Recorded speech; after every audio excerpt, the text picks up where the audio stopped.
Tech videos. This is video 14 in the basic self-release series. In video 14 we're going to focus on our lats, Latissimus Dorsi, very big powerful muscle.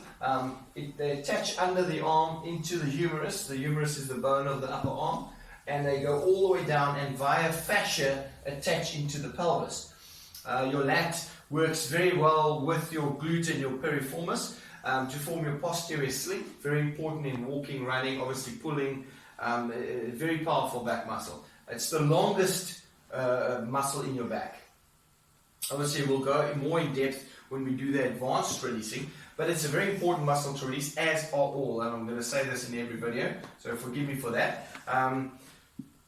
Way to release it. It is a little bit tricky to do it with the hands. So the way with the hands to release the lats is you want to lift your arm up and get in here, right in there, and then go across. Now, what can happen if you're a little bit tense and you haven't been for releasing often and things like that, you can get a twitch in your shoulder, you can spasm in your pec because you're reaching across.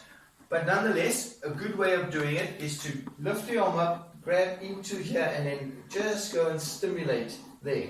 So first you stimulate. It can be a little bit sensitive to start with. Again, there's a lot of lymph under the arms, so it can be a little bit sensitive. Then what you do is, once you've stimulated a little bit, then you can kind of lower your arm a little bit, grab hold of it and give a bit of a pull, and then kind of pull towards the midline of the body from the back to the front, as well as slightly down. So a little bit from the back to the front, slightly down, and then stretch your arm up. So we go on this side. So first you stimulate a little bit, then lower your elbow a little bit. You're pulling, you grab hold of the muscle, you pull it down, across and down, and stretching up a bit. Pull across and down, and stretching up, getting into the lat muscle. Okay, that's the hands-on way of releasing it. It is a bit tricky because you've got to go across the body.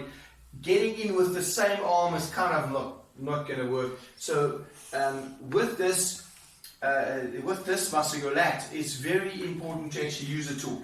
So our tools are going to be a foam roller, like in all the other videos. The tools are the same. Various variations of balls, harder cricket ball. You can use hockey balls, trigger balls. This is a practice cricket ball, which is a bit softer. There are times where a golf ball can be quite effective, but for the larger muscles, a golf ball is a little bit small. I like to use the golf ball for your feet, as well as maybe self-releasing of the arms and stuff, but we'll go through that again. For this video, we're going to use the cricket ball, and of course the variation of putting it in a gym towel. You'll see the ball in the gym towel there. It's one of these zip gym towels, so that you can grab hold of the towel, and if the ball falls, you got hold of it. For one reason. For the other reason is that you don't mark your wall. For this video, I'm going to use the cricket ball. I like it because of the freedom that it gives you. With the towel, it sometimes doesn't roll so nice, but it's an option. It's always good to have options.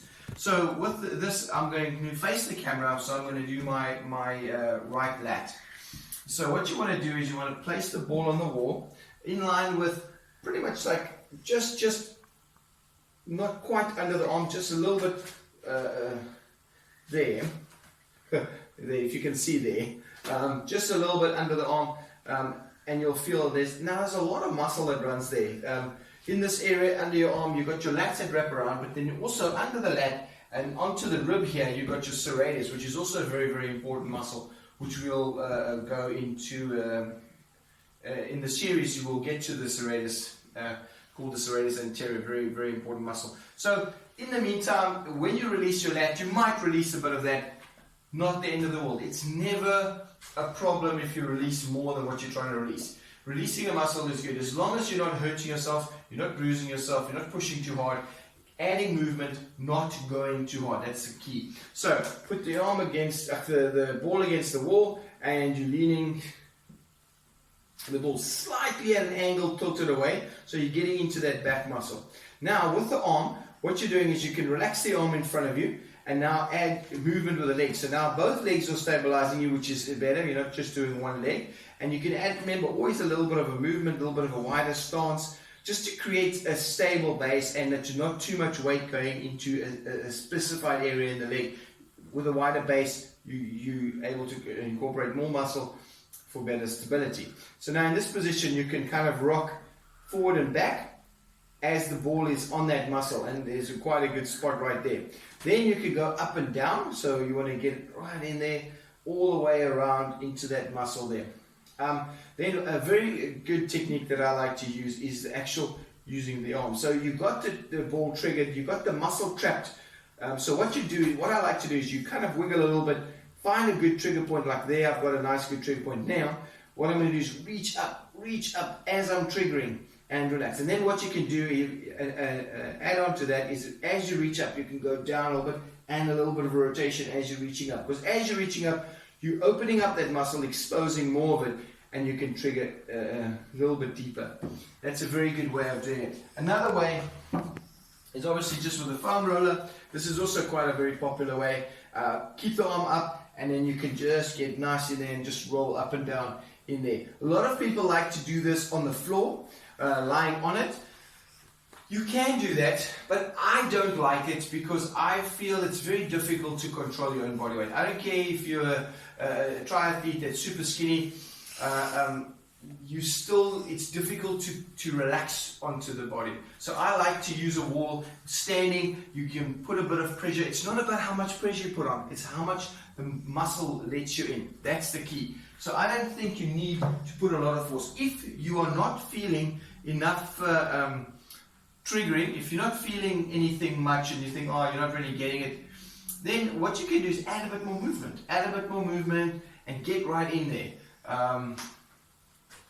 That way it's a lot safer.